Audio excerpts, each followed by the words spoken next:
Hello, fellow citizens of the world, and welcome to the first of the TDA IdeaCast series. My name is Henry Anderson, and I'm a professor of Global Wisdom Leadership at Meiji University in Tokyo, Japan. I'm also a founder of the TDA Idea Group that is producing this series. Now, you're probably wondering, what exactly is Global Wisdom Leadership? Why is it important, and who am I to try to introduce you to this world? Well, many people have already studied leadership over the years, and today there are various competing, but fortunately complementary, theories of leadership.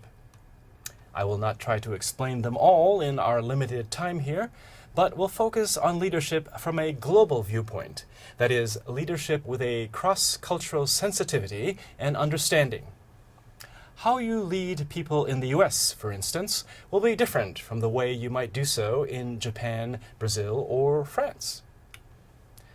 However, it is not just cultural skills that are needed for today's global leaders, but also wisdom. Now, the word wisdom may need a little more clarification. In the West, it tends to be thought of as a highest level thinking ability based on a vast knowledge or life experience that can be used to solve complex problems or make difficult decisions. In the East, it does have this cognitive aspect as well, but is also associated with interpersonal and social skills, including humility. I think that leaders of all organizations need wisdom, and indeed, without wisdom, leaders may take followers in a completely wrong direction. The financial crisis of 2008, the so-called Lehman shock, is an example of how some very smart people were led to create the financial conditions that resulted in a worldwide economic disaster. Now, in an economy where jobs are migrating from the factory to the office, most of today's leaders will be faced with the challenge of coordinating the efforts of teams with increasingly specialized knowledge workers.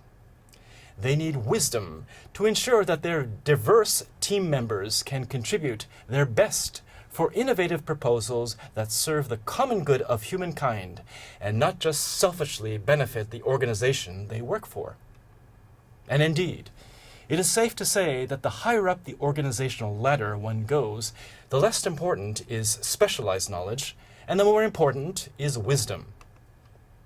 Personally, I cannot yet say that I possess wisdom, but I have thought about it and studied it for some years and hope that I can stimulate others to become wiser by suggesting ways to develop their own paths to their own personal wisdom. I believe I can say that age alone does not develop wisdom. Indeed, there are many old fools. Certainly, a wide life experience and a range of knowledge helps, but it is also critical to start developing wise thinking skills while young, in order to be able to use this experience and knowledge wisely in the future.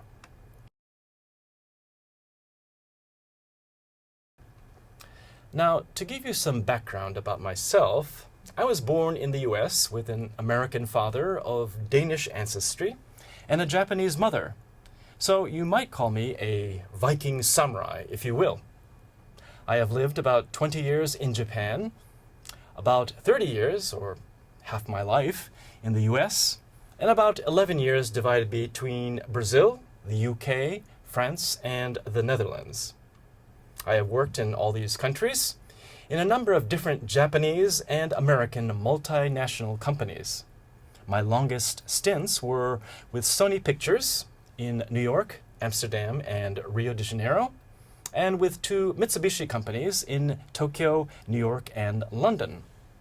12 years ago, I retired from industry to start a career in academia in Japan. I have tried to pursue wisdom in many ways at different points in my career.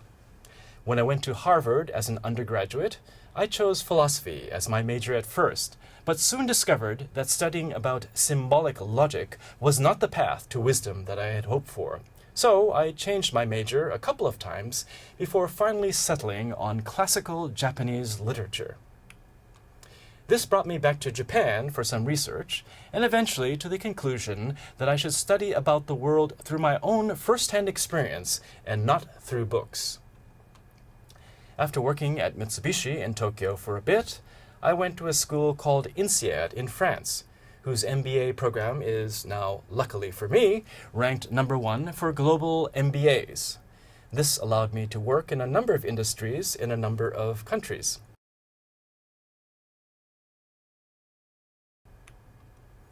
After returning to Mitsubishi in the US and Europe in the early 1990s, I had the chance to develop and apply a problem-solving methodology.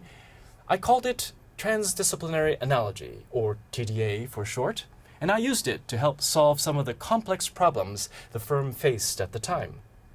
Many of the initiatives we proposed were eventually implemented successfully throughout the company.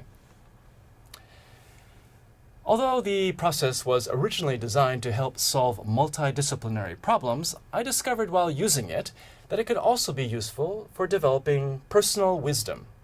In essence, it is a way to use ideas and concepts from any one area of human endeavor and apply them to solve problems in other, seemingly unrelated areas. Since then, I have used it in my classes at my university and also in my executive development workshops globally. Currently, my flagship course at my university is also called Global Wisdom Leadership. It is some of the highlights of this course, both conceptual overviews, along with some illustrating stories from around the world that I will share with you in the short video clips in the series. So, please be stimulated and enjoy.